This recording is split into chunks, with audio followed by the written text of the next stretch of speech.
नमस्कार, आप देख रहे हैं मातृभूमि में आपके साथ शोभना यादव। और मातृभूमि की शुरुआत इस समय की बड़ी खबर से। पंजाबी गायक सिद्धू मूसेवाला के मर्डर केस के 2 आरोपियों के साथ अमृतसर जिले में पुलिस का एनकाउंटर अभी भी जारी है।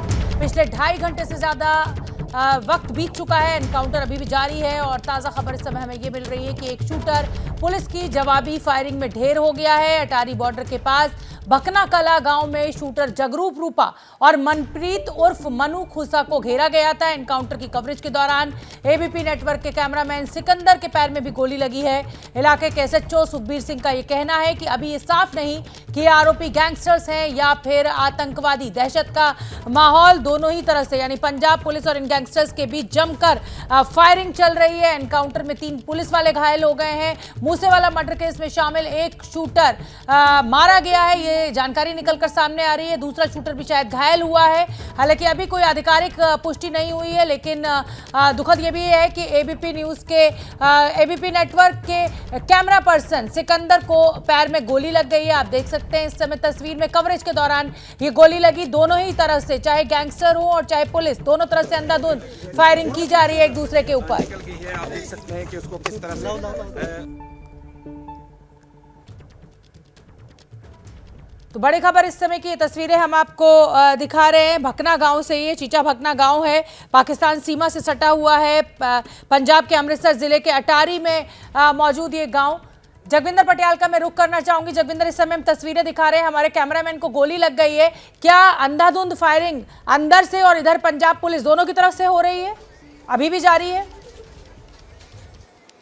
देखिए, पंजाब पुलिस की तरफ से बहुत ज्यादा फायर किया जा रहा है और कुछ ग्रेनेड भी मारे गए हैं। और ये इसलिए मारे गए हैं कि जो खेतों के बीच में बना हुआ घर आप तस्वीरों में देख रहे हैं, एक बदमाश के मारे जाने के बाद दूसरे बदमाश ने जख्मी होने के बाद अपने आप को इस घर के अंदर बंद कर लिया है। तो पुलिस ग्रेनेड मारकर अंदर घुसने की कोशिश कर रही है। वो भी जख्मी है, उसके पास पिस्टल है, ऐसा बताया गया है सीनियर अधिकारियों की तरफ से मुझे। यानी 2 लोग थे, 2 में से एक मारा गया और एक अभी घायल है और उसको न्यूट्रलाइज करने का काम पुलिस वाले कर रहे हैं। पर ग्रेनेड का भी इस्तेमाल किया जा रहा है।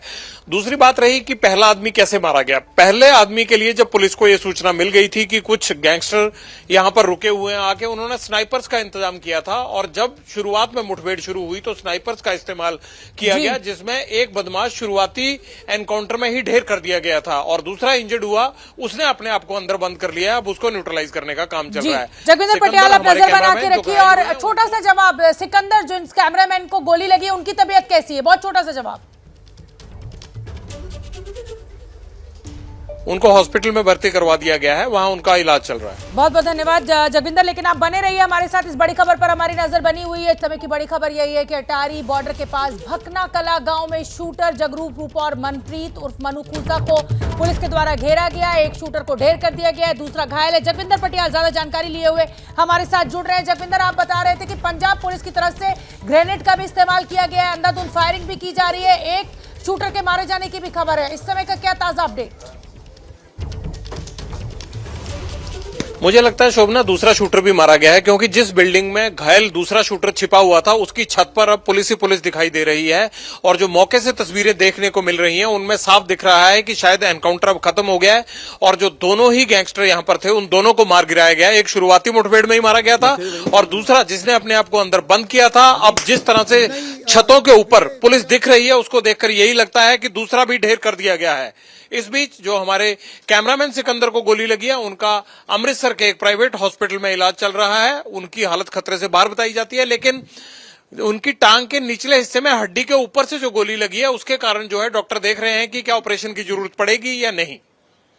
जगविंदर, आपसे मैं ये भी जानना चाहूंगी कि सूचना मिलती है पुलिस को, पुलिस इस घर को घेर लेती है, उसके बाद फायरिंग अंदर से शुरू हो जाती है। इसका मतलब काफी गोली बारूद और असला लेकर ये बदमाश बैठे हुए थे। खबर ये भी आ रही है कि ये आतंकवादी भी हो सकते हैं, इसको लेकर क्या जानकारी? देखिए, पुलिस दोनों ही गैंगस्टर को ट्रैक कर रही थी और इनके साथियों से जो खबर मिली थी उसके मुताबिक ये दोनों एडिक्ट हैं और वो इसी बॉर्डर एरिया में सक्रिय थे। यहां पर इनको पनाह मिली हुई थी, इनके पनाहगारों के जरिए ही पुलिस इन तक पहुंची। अब असली पहचान जब तक नहीं हो जाती कि कौन मारे गए हैं कौन नहीं, इसके बारे में अभी कहना जल्दबाजी होगा। लेकिन जो सूचना मिली थी पुलिस को वो मूसेवाला के दोनों शूटर के बारे में मिली थी और इसी को लेकर ये जो खेतों के बीच में बना हुआ घर है, यहां जहां इन्होंने पनाह ली हुई थी, इनके पास हथियार थे, वहीं पर पुलिस ने इनको घेरा, स्नाइपर का इस्तेमाल हुआ और इसके अलावा ग्रेनेड भी मारे गए। इस बिल्डिंग को आप देख सकते हैं किस तरह से पूरी तरह से छलनी कर दिया है पुलिस ने। और 4 घंटे के एनकाउंटर के बाद अब ये लग रहा है कि ये एनकाउंटर खत्म हो गया है। जो लोग दोनों अंदर थे वो मार गिराए गए हैं। जगविंदर, मैं आपसे ये भी जानना चाहूंगी, सिद्धू मूसेवाला एक जाना माना नाम, जाना माना सिंगर, लोगों की बेइंतहा मोहब्बत सिद्धू मूसेवाला के लिए, और गांव में खेतों के बीच में ये जो 2 शूटर हैं ये पनाह लिए हुए थे। तो क्या गांव के लोग, कोई ऐसे लोग हैं जो इनको पनाह दिए हुए थे, इनका साथ दे रहे थे, या किसी को पता ही नहीं चला कि ये यहाँ छुप कर बैठे हुए हैं? दोनों चीजें हैं। एक तो आसपास का कोई ना कोई आदमी ऐसा है जो पुलिस को खबर मिली थी कि उसने उनको यहां पर पनाह दी है। दूसरी बात, गांव वालों ने ही ये नोटिस किया कि पिछले कुछ दिन से कुछ अजनबी लड़के जो इस गांव के रहने वाले नहीं हैं वो इस प्रॉपर्टी के आसपास देखे जा रहे हैं। तो उनको ही पुलिस ने ये पुख्ता जानकारी दी, जिसके बाद आज ट्रैप लगाया गया और पुलिस ने इनको यहां घेरा। तो एक जो गैंगस्टर्स के पनाह देने वाले थे वो भी यहीं आसपास के इलाकों में रहने वाले हैं और ड्रग ट्रेड में इन्वॉल्व हैं और गैंगस्टर्स के साथ जो है वो उनकी एसोसिएशन है। और दूसरा, जो गांव वाले हैं उनकी भूमिका अच्छी रही और उन्होंने पुलिस को बताया कि इस तरह के लड़के यहां आकर रुक रहे हैं, तभी ये एनकाउंटर हुआ। जगविंदर, मैं आपसे ये पूरा इलाका भी समझना चाहूंगी। आप बता रहे हैं कि गांव है, खेत के बीच में ये घर बना हुआ है। गांव से जहां रिहायश है वहां से ये लगभग कितना दूर होगा? देखिए, रिहायश आसपास के इलाके में यह होता क्या है कि खेतों में बहुत सारे घर बने होते हैं जहां से बिजली या पानी की सप्लाई देनी होती है खेतों को। वहां पर एक छोटा सा घर बना लिया जाता है और जहां मोटर लगी होती है, हमारे यहां बोल दिया जाता है कि मोटर वाले घर में जो है वो रहने के लिए चले गए हैं गांव वाले। तो होता क्या है, जब फसल का सीजन आता है तो वहां पे जाकर ये रहने लग जाते हैं ताकि बार बार आना जाना ना पड़े। ये इलाका अटारी का जो घरिंडा पुलिस स्टेशन है, जो आखिरी पुलिस स्टेशन है पंजाब का, वो घरिंडा है। वहां से 3 किलोमीटर दूर जब हम बाईं तरफ अटारी से चलते हैं तो वहां जाकर ये भकना कला गांव आता है। सोहन सिंह भकना का गांव था ये, और उसी गांव के खेतों में ये लोग इस मोटर पर रह रहे थे जहां खबर मिलने के बाद पुलिस ने इनको घेरा। एक तरनतारन का ही रहने वाला है जो शूटर था और दूसरा मोगा का रहने वाला है, और ये दोनों ही वांटेड थे सिद्धू मूसेवाला के मर्डर केस में पुलिस को। मैं ये भी जानना चाहती हूँ जगविंदर, इसलिए क्योंकि दर्शकों की दिलचस्पी है, लोग मुझसे ट्वीट कर पूछ रहे हैं ये खेत किसका था, जिस खेत में ये घर था, क्या उस आदमी को भी गिरफ्त में ले लिया गया है? क्योंकि जाहिर सी बात है इन गैंगस्टर्स का तो ये खेत होगा नहीं, ये खेत किसी का होगा, घर किसी का होगा, मालिक कोई और होगा। कैसे ये यहाँ पर रह रहे थे? देखिए, पहले जब एनकाउंटर खत्म हो जाता है उसके बाद जो है ह्यूमन राइट कमीशन को इसकी सूचना दी जाती है, लाशों को पोस्टमार्टम के लिए ले जाया जाता है। जिस आदमी का घर है वो भागकर कहां जाएगा, वो भाग थोड़ा सकता है। वो तो पूरे गांव को पता होता है कि किसका घर है, किसने यहां रखवाया। अगर घर वाले का कोई लड़का इनके साथ मिला हुआ था उसको भी पकड़ा जाएगा। जाहिर सी बात है कि जिनका घर है उनको इस बात का सवाल का जवाब देना पड़ेगा कि कैसे ये लोग हथियारों के साथ यहां रह रहे थे। ये भी आरोपी होंगे, जिनकी ये प्रॉपर्टी थी उनके खिलाफ भी पुलिस कार्रवाई करेगी। लेकिन जो भी ट्वीट कर रहे हैं उनको ये समझना चाहिए कि अभी जो बेसिक कार्रवाई चल रही है, पहले तो इनको मारना सबसे बड़ा काम था। घर वाले के मालिक को तो जो है वो थाने में बिठा लिया गया होगा अब तक।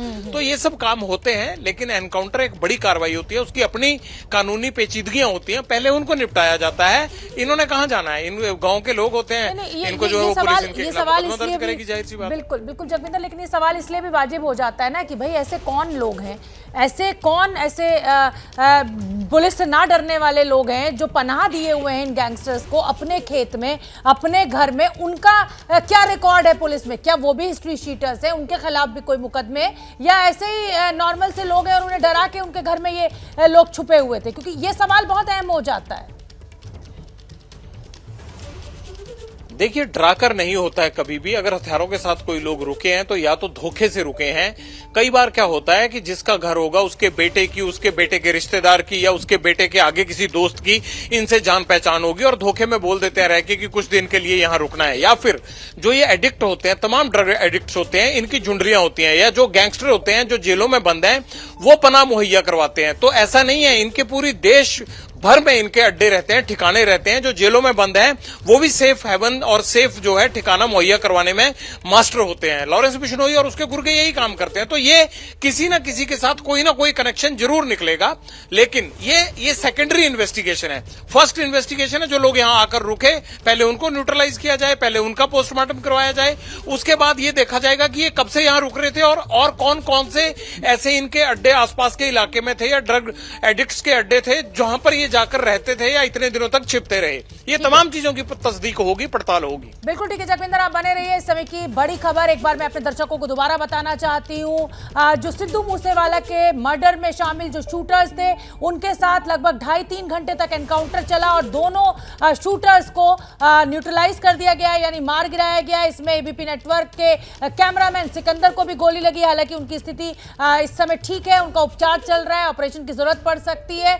लेकिन ये तस्वीरें इस समय हम आपको सीधी अमृतसर के उस गांव से दिखा रहे हैं जहां पर ये एनकाउंटर हुआ है। दोनों जो शूटर्स हैं उनको मार गिराया गया, ऐसी जानकारी मिल रही है। हालांकि अभी तक पुलिस की कोई ऐसी आधिकारिक बाइट हमें नहीं मिली है, लेकिन हमारे वरिष्ठ सहयोगी जो है जगविंदर पटियाल इस पूरे मामले पर नजर रखे हुए हैं। पुलिस तफ्तीश में जुटी हुई है, किसका ये घर था, कौन लोग थे, किन्होंने पनाह दी हुई थी, कब से ये यहाँ रह रहे थे। लेकिन जगविंदर पटियाल, अगर कोई भी एनकाउंटर पुलिस और गैंगस्टर्स के बीच में 2.5 से 3 घंटे चलता है तो इसका मतलब असला, बारूद, गोली बिल्कुल सफिशिएंट तरीके से उन गैंगस्टर्स के पास मौजूद थी जो ये पुलिस का इतनी देर सामना करते रहे। जाहिर सी बात है, 3 पुलिस वालों को गोली लगी है, एक के जो है वो 2 के टांग में लगी है, एक की छाती में गोली लगी है, 3 पुलिस वाले भी जख्मी हुए हैं। और जाहिर सी बात है कि जब शुरुआती दौर में फायरिंग शुरू हुई है तभी इन बदमाशों ने पुलिस को जो है वो चकमा देकर अंदर भागने के लिए हैवी फायरिंग की। लेकिन पुलिस ने बाद में न सिर्फ अतिरिक्त पुलिस बल बुलाया, कमांडो दस्ते बुलाए, बल्कि एक्स्ट्रा एम्यूनिशन और आर्म्स भी मंगवाए गए, ग्रेनेड भी मंगवाए गए। उसके बाद इनको न्यूट्रलाइज किया गया। अगर स्नाइपर का इस्तेमाल पुलिस ने शुरू में किया है तो जाहिर सी बात है कि पुलिस भी इस पूरी मुठभेड़ को हल्के में नहीं ले रही थी। लेकिन शुरुआती दौर में यह हुआ कि अगर किसी को जिंदा पकड़ लिया जाए तो 4 चीजें और पता लग जाएंगी। लेकिन बदमाशों ने जैसे पुलिस पर अंधाधुंध फायरिंग की, उसके बाद पुलिस ने भी अंधाधुंध फायरिंग की, ग्रेनेड भी फेंके और एक जो जख्मी बदमाश था वो अंदर छुप गया था जाकर, जिसको निकालने के लिए पुलिस को कोई नुकसान ना हो उसको न्यूट्रलाइज करने के लिए ज्यादा टाइम लगा। एक को तो शुरुआती दौर में ही ढेर कर दिया गया था स्नाइपर्स की ओर से। ठीक है जगविंदर, ये जो तस्वीरें लगातार हम अपने दर्शकों को दिखा रहे हैं, बिल्कुल हरे हरे खेत दिखाई दे रहे हैं, सफेद रंग का घर दिखाई दे रहा है, लेकिन ये काफी बड़ा घर दिखाई दे रहा है। मतलब मुझे लग रहा है कि ये 7-8 कमरे इसमें बेडरूम्स रहे होंगे, कुछ बैठकें भी रही होगी। बड़ा घर दिखाई दे रहा है। क्या ये जो तस्वीरों में घर बड़ा दिखाई दे रहा है ये इतना ही बड़ा है? जी हाँ, बिल्कुल इतना ही बड़ा है। ये होता क्या है कि खेतों के बीच में जो बड़े जमींदार होते हैं वो इस तरह के घर बना लेते हैं, क्योंकि जब भी फसल का सीजन आता है तो वो सारा कामकाज अपना वहीं से देखते हैं और यहीं से उनकी बिजली पानी की सब सप्लाई खेतों को जो जाती है उसका भी काम यहीं से होता है। तो खेतों के बीच में बना हुआ घर था। शोभना, एक दिक्कत और आई शुरुआती एनकाउंटर में। पुलिस को ये लगा कि कहीं जो आसपास जानवरों के चारे के लिए खेतों में जो ये चरी उगाई गई है इसके अंदर ना बदमाश घुस गया हो, क्योंकि वो जख्मी जरूर हुआ था लेकिन जख्मी होकर वो इस अंदर कमरे में चला गया था और किस कमरे में उसने अपने आप को बंद किया था ये पुलिस को पता नहीं लग पा रहा था। लिहाजा हाइट पर जाकर स्नाइपर्स की मदद से ये बात लोकेट करने की कोशिश की गई और घेराबंदी कर ये सुनिश्चित करने की कोशिश की गई कि किसी भी तरह से चारे के अंदर ये बदमाश नहीं घुसना चाहिए। इसीलिए पुलिस को टाइम भी लगा, लेकिन ग्रेनेड का जबरदस्त इस्तेमाल हुआ और जिस तरह से पैनिक क्रिएट किया गया, इस बदमाश को कॉर्नर किया गया, उसको न्यूट्रलाइज करने में थोड़ा टाइम जरूर लग गया, क्योंकि अंदर छुपे होने के कारण पुलिस आपके पास इस समय हम ये क्लोजअप शॉट दिखा रहे हैं। घर हालांकि मुझे लग रहा था दूर से कि बड़ा घर है, बहुत बड़ा तो नहीं दिख रहा है, लेकिन पुलिस वाले इस समय छत पर मौजूद हैं और ये तस्वीरें बहुत अहम हो जाती हैं। जैसा कि जगविंदर पटियाल जानकारी दे रहे हैं कि दोनों शूटर्स को मार गिराया गया है। ये तस्वीरें इस बात की तस्दीक भी करती है क्योंकि अब पुलिस क्योंकि छत पर पहुंच चुकी है, इसका मतलब पूरे घर की सर्च पूरी कर ली गई है और ये देखा जा रहा है कि कहीं कोई और तो नहीं है इस घर में, किसी कोने में मौजूद तो नहीं है। और पुलिस बल, एक बड़ी संख्या में पुलिस बल हमें इस समय इस घर की छत पर दिखाई दे रहा है। जगविंदर पटियाल, देखिए कमांडो दस्ते को आप छत पर देख सकते हैं। जब किसी भी ऑपरेशन को खत्म कर देते हैं, कोई भी ऑपरेशनल जो काम होता है वो खत्म होता है, तो उसके बाद पुलिस इसी तरह से छत पर चली जाती है और जाते ही इन्होंने पहले थम्स अप ऐसे दिखाया था, यानी यह है कि काम तमाम हो गया है, एनकाउंटर खत्म हो गया है। उसके बाद तमाम सीनियर अधिकारी अब इस घर का जो आगे सड़क पर गेट है उसके आसपास पहुंच गए हैं। पुलिस ने वहां भी घेराबंदी कर ली है।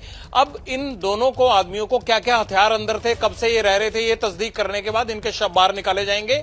और एम्बुलेंस सुबह से ही वहां खड़ी थी क्योंकि ऐसा माना जा रहा था कि एनकाउंटर में कोई भी जख्मी होगा या किसी को भी गोली लगती है तो उसके बाद जो है एम्बुलेंस से उसको बाहर निकाला जाना है। लिहाजा लिहाजा पुलिस ने छत पर कब्जा कर लिया, यानी अब स्थिति पूरी कंट्रोल में है। एनकाउंटर खत्म हो गया, गोलीबारी अब नहीं हो रही है और लाशों को निकालने का काम बाकी बचा है। उसके बाद ये पहचान हो पाएगी कि आखिरकार जो मूसेवाला हत्याकांड में वांटेड लोग थे ये दोनों वही हैं या कोई और हैं। हालांकि पुलिस का शुरुआती दौर में दावा यही था कि ये दोनों वही हैं और काफी टाइम से इसी इलाके में अलग अलग जगह पर अपना पनाह बदल कर रह रहे थे। जगविंदर, मैं चाहती हूं कि आप मेरे दर्शकों के लिए इस पूरे एनकाउंटर को, कैसे पुलिस को सूचना मिली, पुलिस कब पहुंची, कैसे फायरिंग शुरू हुई, वहां के स्थानीय नागरिकों का क्या कुछ कहना है, आप शॉर्ट में अगर मेरे दर्शकों को बता दें तो बहुत अच्छा होगा, क्योंकि अभी एनकाउंटर खत्म हो चुका है, दोनों शूटर्स ढेर कर दिए गए हैं और अब जैसा कि जगविंदर बता रहे हैं कि अब पुलिस की जो बाकी की कार्रवाई होती है उसको आगे बढ़ाया जा रहा है। देखिए, मूसेवाला के मर्डर केस के बाद दिल्ली पुलिस ने बड़े बड़े शूटर पकड़ लिए, लेकिन पंजाब पुलिस के हाथ केवल जो लॉजिस्टिक प्रोवाइड करवाने वाले थे वो हाथ लगे, बाकी कोई नहीं लगा। जो प्रियव्रत फौजी और उसके साथी थे उनको भी दिल्ली पुलिस के स्पेशल सेल ने पकड़ा। इसके बाद पंजाब पुलिस के लिए बड़ी चुनौती ये थी कि मनप्रीत मनु और दूसरा जो गैंगस्टर था वो बचा हुआ था तरन तारण का रहने वाला, उसको, इन दोनों को पकड़ना जो है पुलिस के लिए बड़ी चुनौती थी। अब जगरूप रूपा और मनप्रीत मनु को पकड़ने के लिए जाल बिछाया गया। मोहाली में इनका एक साथी पकड़ा गया था किसी सोना की लूट के मामले में, और उससे भी ये हिंट मिला था कि ये दोनों ड्रग एडिक्ट हैं, तो ये पंजाब से ज्यादा देरी बाहर नहीं रह सकते, इनको लौटकर यहीं आना है, क्योंकि इनके अड्डे ड्रग्स जहां से मिलता है वो यहीं पर हैं। पंजाब पुलिस को इनकी सर्वेलेंस से ये पता लगा कि ये तरन तारण या फिर बॉर्डर एरिया में ज्यादा सक्रिय हो सकते हैं, इनके वहीं पर अड्डे थे, लिहाजा इनको जीरो इन किया गया। इनका जो है वो अटारी के पास जो भकना कला गांव है घरिंडा पुलिस स्टेशन में, वहां पर गांव में इनके होने का पता चला। पुलिस ने आज सुबह 11 बजे घेराबंदी शुरू की और 2 बजे के आसपास ताबड़तोड़ गोलियां चलने लगी और उसके बाद इन दोनों को एक एक करके, पहले एक को न्यूट्रलाइज किया गया, फिर दूसरे को न्यूट्रलाइज किया गया और अभी ऑपरेशन खत्म हो चुका है। इसमें गांव वालों की भूमिका भी सक्रिय रही है। पुलिस ये बात का पता लगाने की कोशिश कर रही है कि कब से ये लोग यहां रुके हुए थे, कहां से इनके पास हथियार आ रहा था, कौन कौन लोग इनके टच में थे और इसके अलावा और कौन कौन सा अड्डा इन्होंने इस्तेमाल किया। बहुत बहुत धन्यवाद जगविंदर पटियाल इस पूरी जानकारी के लिए। तो मेरे वरिष्ठ सहयोगी जगविंदर पटियाल ये बताते हुए कि कैसे ये एनकाउंटर शुरू हुआ, कैसे पुलिस को सूचना मिली और अब इन दोनों ही शूटर्स को न्यूट्रलाइज यानी मार गिराया गया है। तो मातृभूमि में अब आगे बढ़ेंगे और बात करेंगे खाकी के कम होते खौफ की। जिस खाकी पर राज्यों की कानून व्यवस्था संभालने की जिम्मेदारी है, वही पुलिस अब महफूज नहीं है। कल नूह में खनन माफियाओं ने डीएसपी सुरेंद्र को डंपर से कुचलकर मार डाला। आज देश के अन्य हिस्सों से भी इसी तरह की खबरें सामने आई हैं। रांची में ड्यूटी पर तैनात एक महिला सब इंस्पेक्टर पर बदमाशों ने गाड़ी चढ़ा दी। सब इंस्पेक्टर की मौके पर ही मौत हो गई। महिला एसआई ने बदमाशों की गाड़ी चेकिंग के लिए रोकी थी। गुजरात के आणंद में भी ऐसा ही कुछ हुआ। नाइट ड्यूटी के दौरान राजकिरण नाम के कांस्टेबल को ट्रक ने टक्कर मारी है, जिनकी अस्पताल में इलाज के दौरान मृत्यु हो गई। उत्तर प्रदेश के एटा में हिस्ट्री शीटर को पकड़ने गई पुलिस टीम भी हमले का शिकार हुई, जिसमें 2 पुलिसकर्मियों को चोट आई है। तो ये 4 तस्वीरें हम आपको दिखा रहे हैं। खाकी का खौफ नहीं। अभिषेक रावत हिसार से ज्यादा जानकारी लिए हुए हमारे साथ जुड़ रहे हैं। अभिषेक रावत, कल जिस तरीके से हरियाणा के नूह में घटना हुई, ऐसे ही देश के तमाम हिस्सों से अब ये खबरें मिल रही हैं। क्या माना जाए, क्या खाकी का खौफ कम हो गया है या ये जो एनएचआरसी और तमाम जो ये व्यवस्था बना दी गई है उसके चलते ये फायदा उठाते हैं ये जो गैंगस्टर्स हैं या इस तरीके के बदमाश हैं?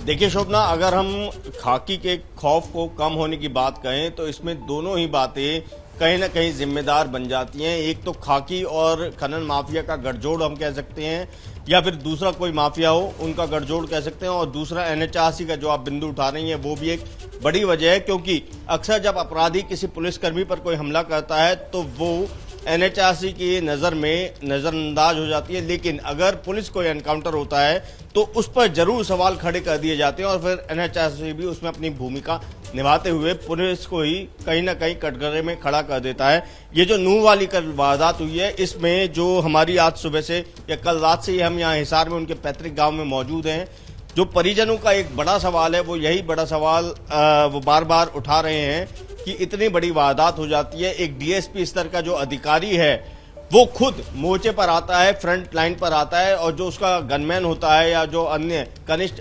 कर्मचारी होती हैं वो क्यों साइड हो जाते हैं। तो इस बड़े सवाल को वो बार बार उठा रहे हैं। हमारे साथ इस समय जो सुरेंद्र सिंह है उनके छोटे भाई हैं अशोक, जो कुरुक्षेत्र में रहते हैं और अक्सर वो उनके घर आया जाया भी करते थे। उन्होंने आज सुबह एफआईआर पढ़ने के बाद ये सवाल उठाया है। अशोक जी इस समय हमारे साथ मौजूद हैं। अशोक जी, आप इस पूरे मामले में क्या कहना चाहते हैं? क्यों आपको संदेह हो रहा है कि आखिर जो पुलिसकर्मी वहां अन्य जो पुलिसकर्मी मौजूद थे आपके भाई के साथ, उन पर संदेह क्यों हो रहा है? ऐसा था जी, जब हमने तो सोशल मीडिया से फोटो देखा भाई साहब का वहाँ, तो पत्थरों के अंदर जैसे भाई साहब गिरे पड़े हैं और ऊपर से वो कह रहे हैं भी वो डंपर निकाल दिया गया है। और जब सुबह आपके माध्यम, आप भाइयों के माध्यम से जो एफआईआर की कॉपी देखी, उसके अंदर जो उन्होंने स्टेटमेंट दी है स्टाफ ने, वो कहते हैं भी ऐसे डिप्टी साहब थे, हम तो को छलांग लगा दी और वो छलांग नहीं लगा सके या वो गिर गए। तो भाई इस इशू है ना, भाई एक गनमैन या सिक्योरिटी थी, वो डीएसपी खुद उतर के गाड़ी से डंपर रुकवाता है, तो क्या स्टाफ की ड्यूटी नहीं थी भी वो डंपर तो वो रुकाए, डीएसपी खुद रुकवा रहा था, कहीं ना कहीं खामी तो ही। दूसरी बात, जब वो जंप कर गए तो उनको नौकरी में जंप करने के लिए नहीं लगाया ना, उनको डीएसपी की प्रोटेक्शन के लिए लगाया था। एक डीएसपी की प्रोटेक्शन नहीं कर सकता बंदा, वो किस लिए काबिल है वहाँ पोस्ट के लिए। और वो अब खुद कहता कि मैं तो जंप करे कूदा, तू जंप तो भाई कर गया तू, पर तेरी ड्यूटी तो डीएसपी की सिक्योरिटी के लिए लगा रखी थी। और डीएसपी साहब को जब कह रहे हैं भी उनको रौंद दिया, और आपके जब वो कहते हैं वेपन भी दिखाए उन्होंने, आपने क्या एक्शन लिया? जब 2 आदमी गाड़ी ट्रक में बता रहे हैं, 2 आदमी, हम 4 आदमी थे, चलो डीएसपी को छोड़ो 3 तो तुम थे, उनकी क्या मति इतनी भी? और अगर उन्होंने वेपन दिखाया तो तुमने क्या एक्शन लिया? आपके पास वेपन था या नहीं था तो आपने क्यों नहीं उसको प्रयोग किया? अगर नहीं था तो क्यों नहीं आपके पास था? उसका भी रीजन होना चाहिए। भी डीएसपी के स्तर का अधिकारी, उसके साथ गनमैन, वेपन नहीं था, तो ये कहीं ना कहीं तो कोई संदेह की नज़र आ रही है। बाकी तो सरकार, पुलिस प्रशासन देख रहा है, वो तो उनका मैटर है जांच का। तो हमारे तो देखो, जिसका घर से सदस्य चले गया, हमारा तो सब कुछ था भाई, वो हमारा बड़ा भाई था, आदर्श था परिवार के लिए, और मान लो वो चले गया तो हमें कम से कम ये तो न्याय की उम्मीद हो ना भाई। उसके साथ इतनी दर्दनाक घटना हुई, हरियाणा के अंदर पहली घटना है, एक डीएसपी स्तर का अधिकारी को ऐसे मतलब डंपर ने कुचल डाला, रौंद डाला। तो देखो, दर्द तो है, इस बात का संदेह भी है। हो सकता है वो अपनी जगह ठीक हो, हम इसकी बात पे तो वो तो जांच का विषय है ना, हम नहीं कह सकते। हम तो हमारा संदेह है, वो संदेह अगर हमारी आत्मा संतुष्ट हो भाई हाँ ठीक है, और बाकी सरकार, सीएम साहब, वीसी साहब और डीजी साहब ने जो एक्शन लिया, चलो हम उससे संतुष्ट हैं। पर ये भी एक जांच का विषय है। अगर सरकार थोड़ा इसके अंदर और सख्ताई करके जुडिशियल इंक्वायरी या सीबीआई इंक्वायरी कराए, इनके भाई से पूछे कि अब आगे क्या चाहते हैं, क्या ये सीबीआई जांच चाहते हैं, क्या चाहते हैं? प्रति जिन अधिकारियों की ड्यूटी थी वो कहाँ थे? कंसर्न एसएचओ जब डीएसपी साहब के पास दो शोभना, इन्होंने अभी यही बात बोली है कि जो सरकार है या मुख्यमंत्री या जो गृह मंत्री हैं, उनके आश्वासन से ये संतुष्ट हैं, लेकिन ये बार बार यही दोहरा रहे हैं कि इसमें या तो न्यायिक जांच होनी चाहिए या फिर सीबीआई जांच होनी चाहिए। अशोक जी, यही आप मांग कर रहे हैं? अभिषेक, आप बने रहिए। बाकी देखो, हम तो मांग कर सकते हैं, अगर सरकार मान लो कोई एसआईटी स्पेशल कर रही है, उनको कोई क्ल्यू मिला है, जैसे कल एक बार रिपोर्ट आई भी एनकाउंटर, देखो एनकाउंटर से कोई समाधान नहीं होगा। हमारा तो एनकाउंटर नहीं, उन बंदों को अरेस्ट करके जो नेक्सस के अंदर जितने भी आदमी, आऊंगी मैं आपके पास। और हम आपको बता दें कि डीएसपी सुरेंद्र सिंह की मौत के बाद उनके घर में सन्नाटा पसरा हुआ है। बेंगलुरु में कार्यरत उनकी बेटी प्रियंका पिता की मौत की खबर सुनकर हिसार पहुंच गई है। पिता की मौत को लेकर बेटी के मन में भी कई सवाल है, सुनिए आप। हम इस समय दिवंगत डीएसपी सुरेंद्र सिंह मांझू जी के घर पर मौजूद हैं, हिसार के अंदर उनके गांव में। हमारे साथ उनकी बेटी भी हैं, प्रियंका जी, जो देर रात बेंगलोर से यहां लौटी हैं अपनी पिता की मृत्यु की खबर सुनकर। प्रियंका जी, आपको कब ये सूचना मिली थी? कल मैं जब ऑफिस में थी तो 2 बजे के आसपास। किसने आपको फोन करके जानकारी? मेरे भाई ने फोन किया था कि तू घर चली जा। भाई ने कनाडा से? हाँ, उसने कनाडा से फोन किया था कि तू घर चली जा। मैंने कहा क्या हो गया? कहता नहीं, तू चली जा, जल्दी जा, मैं भी आ रहा हूँ। मैंने कहा मुझे बता तो सही हुआ क्या है? तो उसने मुझे बोला कि पापा को किसी ने मार दिया।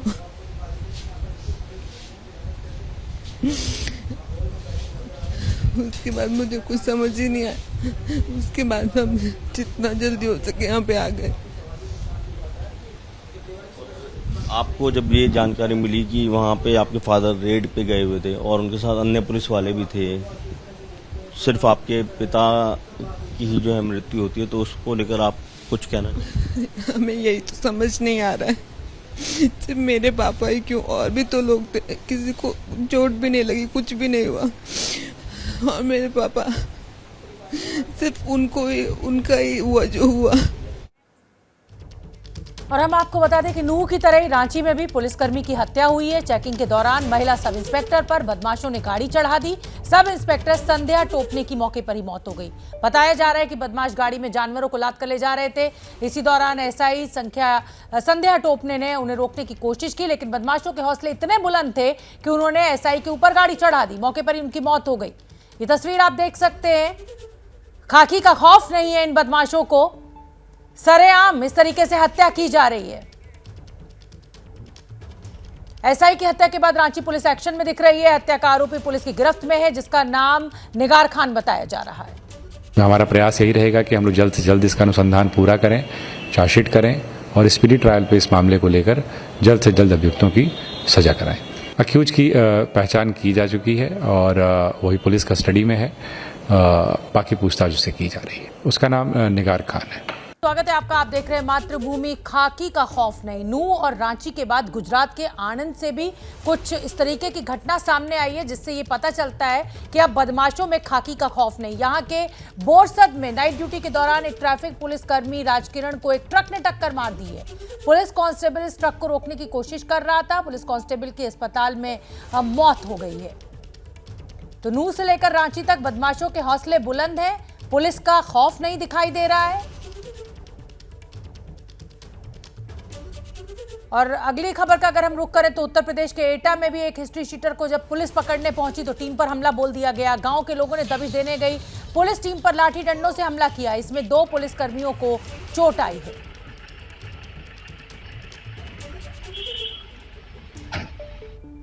तो रांची में महिला एसआई को गाड़ी से कुचला। कल नूह में हरियाणा के एक डीएसपी के ऊपर डंपर चढ़ा दिया गया। आणंद में एक कांस्टेबल ने ट्रक को रोकने की कोशिश की, उसके ऊपर ट्रक चढ़ा दिया, उसकी मृत्यु हो गई। उत्तर प्रदेश में 2 पुलिसकर्मियों पर हमला बोला गया जब वो एक बदमाश को पकड़ने के लिए पहुंचे। गांव वालों ने लाठी डंडे से हमला बोल दिया। तो कुल मिलाकर जो संदेश जा रहा है वो ये कि अब बदमाशों को खाकी का यानी पुलिस वालों का कोई डर, कोई खौफ बचा नहीं है। बात करेंगे महंगाई की। मॉनसून सत्र के तीसरे दिन भी संसद में महंगाई का शोर बुलंद रहा। विपक्ष ने संसद में महंगाई पर चर्चा की मांग की। विपक्षी सांसदों की मांग के बाद भी सदन की कार्यवाही चलती रही तो विपक्षी सांसदों ने सदन में ही हंगामा शुरू कर दिया। सदन में कार्यवाही को स्थगित करना पड़ा तो संसद के बाहर मौजूद गांधी प्रतिमा पर विपक्ष सांसदों ने प्रदर्शन किया। इस दौरान विपक्षी सांसद दूध, दही और गैस सिलेंडर थामे नजर आए। महंगाई के खिलाफ जम्मू में नेशनल कॉन्फ्रेंस ने भी विरोध प्रदर्शन किया तो वहीं तेलंगाना में टीआरएस ने महंगाई के खिलाफ हल्ला बोला। ये तस्वीरें आपके सामने। विपक्ष का हल्ला बोल महंगाई को लेकर, बढ़ते कीमतों को लेकर, जिस तरीके से जीएसटी लगा दिया गया है पैकेज फूड के ऊपर, सिलेंडर की कीमतें बढ़ती जा रही हैं, उसको लेकर संसद में अंदर और बाहर दोनों ही तरफ प्रदर्शन हुआ। जम्मू में नेशनल कॉन्फ्रेंस का विरोध, तेलंगाना में टीआरएस का धरना प्रदर्शन। और मैं चर्चा करने के लिए आपको पत्रकार के साथ। और जैसा कि मैंने आपको बताया कि महंगाई की गूंज हर तरफ सुनाई दी और महंगाई पर जो प्रदर्शन की गूंज है वो दक्षिण में भी बुलंद रही। तेलंगाना के मुख्यमंत्री के बेटे और उद्योग मंत्री केटी रामाराव ने भी केंद्र सरकार पर जमकर हमला बोला। लोग एमपीज जो है पार्लियामेंट में प्रोटेस्ट कर रहे हैं। आप भी लगातार जीएसटी के खिलाफ आवाज उठाते रहे शुरुआत से। कैसे आप क्या रिक्वेस्ट करना चाहेंगे हमारे वित्त मंत्री को, हमारे प्रधानमंत्री को? पहली बात तो यह है, मैं मोदी साहब को मुबारकबाद देना चाहता हूँ, बधाई देना चाहता हूँ, क्योंकि इतने बड़े विजनरी प्राइम मिनिस्टर तो कोई थे नहीं जिन्होंने जन्म से लेके मृत्यु तक किसी को भी नहीं छोड़ा जीएसटी में। तो इतनी बड़ी विजनरी गवर्नमेंट तो मैंने इससे पहले नहीं देखा। तो बस वित्त मंत्री को, प्रधानमंत्री को मैं बधाई देना चाहता हूँ। उनको बस यही बोलना चाहता हूँ कि आप पूरे हिंदुस्तान को बताइए पार्लियामेंट के जरिए, क्योंकि इतना बड़ा जो स्टेप है किसी ने पहले लिया नहीं। जबकि हिंदुस्तान 30 साल में सबसे हाईएस्ट इन्फ्लेशन में आज हिंदुस्तान है।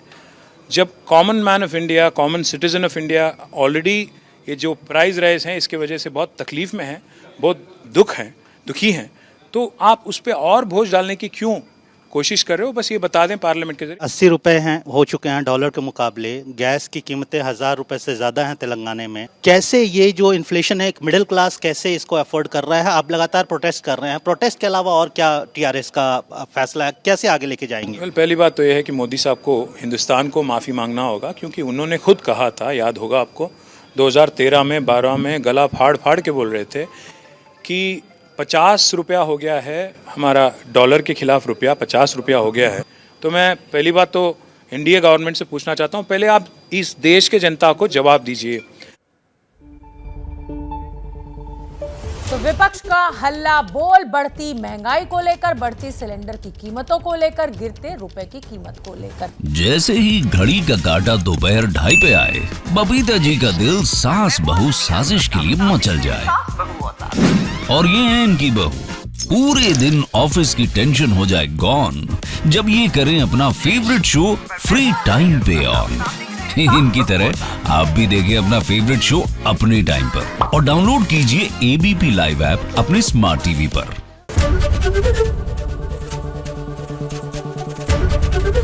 एबीपी न्यूज आपको रखे आगे।